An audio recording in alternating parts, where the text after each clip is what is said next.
Assalamualaikum dan salam sejahtera kepada penonton yang sedang beristirahat bersama keluarga tersayang.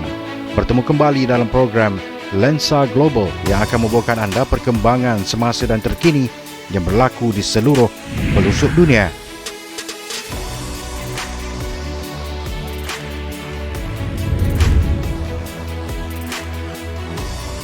Api marak sehingga membakar sebuah kem yang sesak dengan pelarian Rohingya dekat selatan Bangladesh pada Ahad lalu. Kebakaran mengakibatkan ratusan pelarian tinggal sehelai sepinggang, kata pegawai bomba dan pertubuhan bangsa-bangsa bersatu. Bagaimanapun tiada kematian direkodkan sejurus kejadian yang berlaku di kem Balukali di daerah Cox's Bazar, kata pegawai perkhidmatan bomba M. Dadul Haq. Menurut pertubuhan bangsa-bangsa bersatu bagi pelarian atau UNHCR, menerusi satu hantaran di Twitter, sukarelawan pelarian Rohingya bertindak balas terhadap kebakaran sambil dibantu agensi dan rakannya. Lebih 1 juta pelarian Rohingya melarikan diri ke Bangladesh dari Myanmar dalam tempoh lebih beberapa dekad lalu, termasuk sekitar 740,000 yang melintasi sempadan sejak Ogos 2017 apabila tentera Myanmar melancarkan serangan keras yang kejam. Situasi di Myanmar memburuk sejak tentera mengambil alih negara itu pada 2021 dan cubaan untuk menghantar pelarian itu ke negara asal mereka gagal. Pada tahun lalu, Amerika Syarikat menegaskan penindasan terhadap etnik Rohingya di Myanmar serupa seperti pembunuhan beramai-ramai selepas pihak berkuasa Amerika Syarikat mengesahkan rekod berlaku kekejaman besar-besaran terhadap orang awam oleh tentera menerusi kempen sistematik terhadap etnik minoriti itu. Etnik Rohingya menghadapi diskriminasi teruk di Myanmar yang memiliki majoriti penganut muda di mana kebanyakannya dinafikan kewarganegaraan serta banyak hak lain.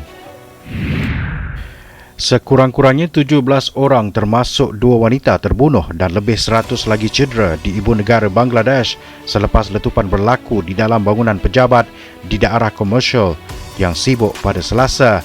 Letupan menggegarkan bangunan 7 tingkat di Gulistan, hub utama bagi barangan borong di Dhaka, sejurus sebelum pukul 5 petang waktu tempatan. Inspektor Polis Bachu Mia memberitahu media bahawa beberapa tingkat bangunan dan dinding sisi musnah akibat letupan itu yang menyebabkan serpihan bangunan berselerakan di jalan raya yang sesak. Pengarah Hospital Kolej Perubatan Dhaka, Nazmul Islam, memberitahu bahawa lebih 112 orang dikejarkan ke hospital berkenaan dengan ratusan doktor dan jururawat bertungkus lumus menyelamatkan mangsa. Sementara itu, Pesuruhjaya Polis Dhaka, Kandakar Gholam Farooq, berkata pihaknya sedang menyiasat sama ada tragedi itu sabotaj atau kemalangan. Ketua Jabatan Bomba, Brigadier General Ma'in Udin, berkata walaupun penyelamat pantas tiba di lokasi dalam tempoh 7 minit sejurus letupan, kemusnahan berlaku amat besar sekaligus menyukarkan kerja menyelamat mangsa yang mungkin terperangkap. Seorang pemandu bas berkata 30 penumpangnya turut cedera terkena serpihan bangunan selepas kenderaannya secara kebetulan melintasi lokasi itu ketika letupan berlaku. Menteri Kesihatan Zahid Malik melawat mangsa di hospital dan memberitahu pemberita bahawa kebanyakan mangsa maut akibat kecederaan di kepala. Kebakaran dan letupan bangunan yang membawa maut adalah perkara biasa di Bangladesh disebabkan penguatkuasaan keselamatan yang lemah.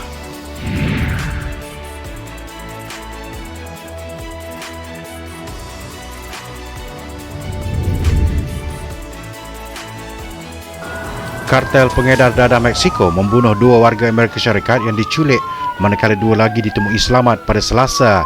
Washington berikrar untuk memastikan keadilan kepada mangsa tragedi itu yang difahamkan bukan sasaran kumpulan penjenayah berkenaan.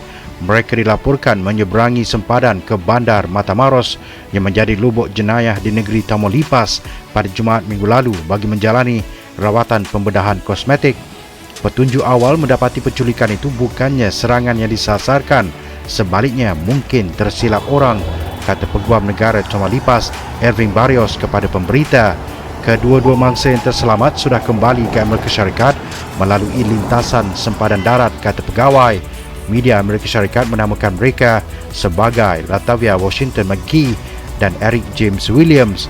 Seorang mengalami luka ditembak di kaki dan seorang lagi tidak cedera, mengurut Gubernur Tamaulipas Americo Villarreal.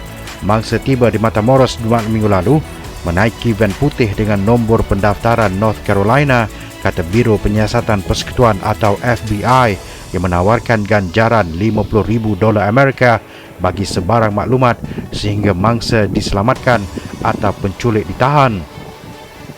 Sejurus tiba di Mexico, lelaki bersenjata yang tidak dikenali melepaskan tembakan secara rambang terhadap van berkenaan sebelum 4 mangsa dipaksa memasuki kenderaan lain dan dibawa lari, kata FBI. Seorang wanita Meksiko berusia 33 tahun turut maut, mungkin terkena peluru sesat, kata pegawai Meksiko yang turut memaklumkan sudah menahan seorang suspek ketika sedang mengawal mangsa culik di sebuah rumah. Tidak jelas sama ada 2 mangsa culik itu maut sebelum atau semasa operasi menyelamat, tetapi Villarreal berkata siasatan awal mendapati keempat-empat mangsa masih hidup sehingga sekurang-kurangnya Isnin lalu. Sepanjang 3 hari selepas perbuatan jenayah itu, 4 orang yang diculik itu telah dipindahkan ke pelbagai tempat termasuk sebuah klinik bagi menimbulkan kekeliruan dan mengelak usaha menyelamat. Katanya, mayat 2 warga Amerika Syarikat dijangka dihantar pulang dalam tempoh beberapa jam selepas kajian forensik selesai di Meksiko, tambah Villarreal. Jabatan Negara Amerika Syarikat tidak menggalakkan kunjungan ke Tamaulipas kerana bahaya akibat jenayah berbalas tembakan, penculikan, pembunuhan, curi kereta dan serangan seksual. Namun, Matamoros yang terletak di tebing sungai Rio Grande memisahkan kedua-dua negara adalah persinggahan utama bagi migran yang menuju ke Amerika Syarikat.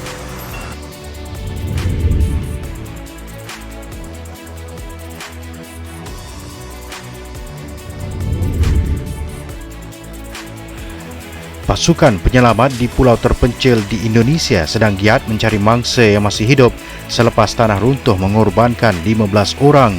Isnin lalu, tanah runtuh akibat hujan lebat selama 6 hari menyebabkan rumah tertimbus di sebuah kampung di Pulau Serasan di wilayah Natuna, kira-kira 80 km dari Pulau Borneo. Jurucakap Agensi Bencana Abdul Muhari berkata, tanah runtuh dianggarkan sepanjang 100 hingga 200 meter dan hanya 42 orang terbabit dalam misi menyelamat yang rumit akibat lokasi terpencil.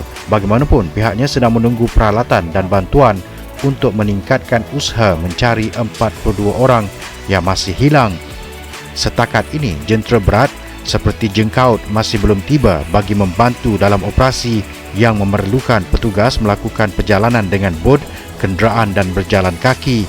Daripada 15 kematian, 10 mayat sudah ditemui, katanya, melalui telefon, sambil menambah seramai 1,216 penduduk dipindahkan ke pusat pelindungan sementara di masjid dan pusat kesihatan masyarakat. Ketua Agensi Penyelamat Natuna memberitahu bahawa tentera dikerahkan untuk membantu menyelamat dan beberapa peralatan sudah dihantar, termasuk alat mengeluarkan dan peralatan lampu.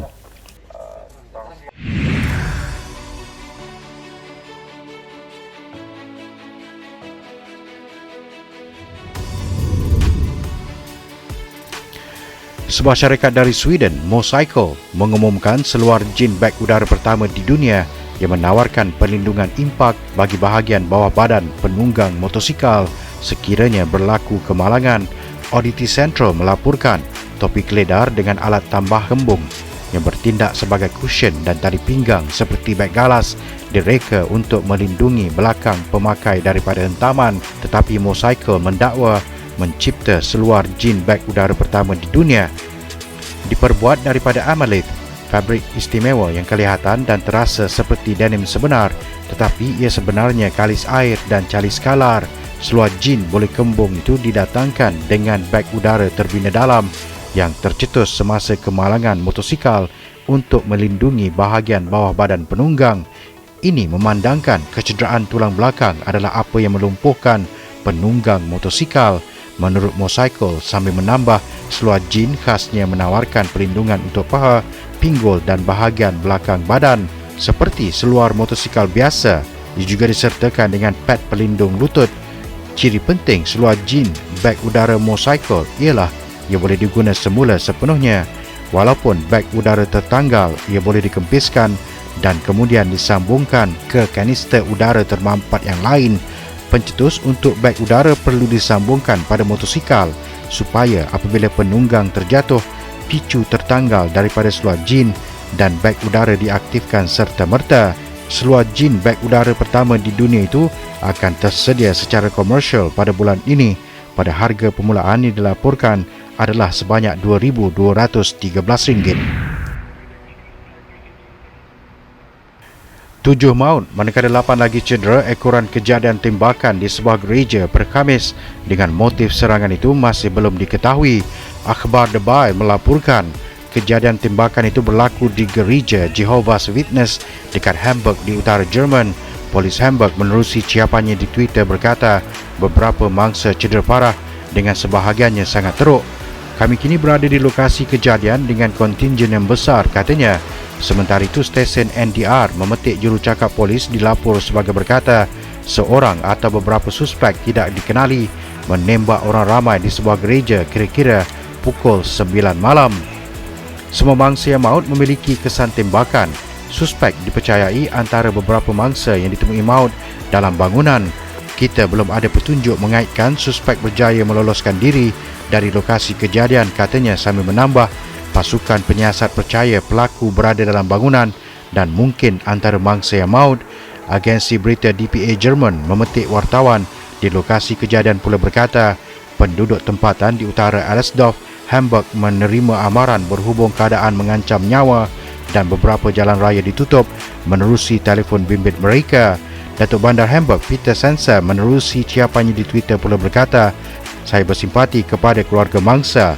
Pihak berkuasa kini giat mengesan suspek dan motif kejadian, katanya.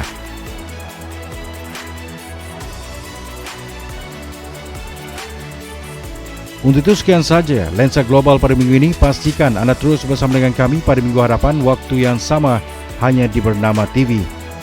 Untuk sebarang komen dan cadangan, anda emailkan ke alamat yang tertera di skrin TV anda.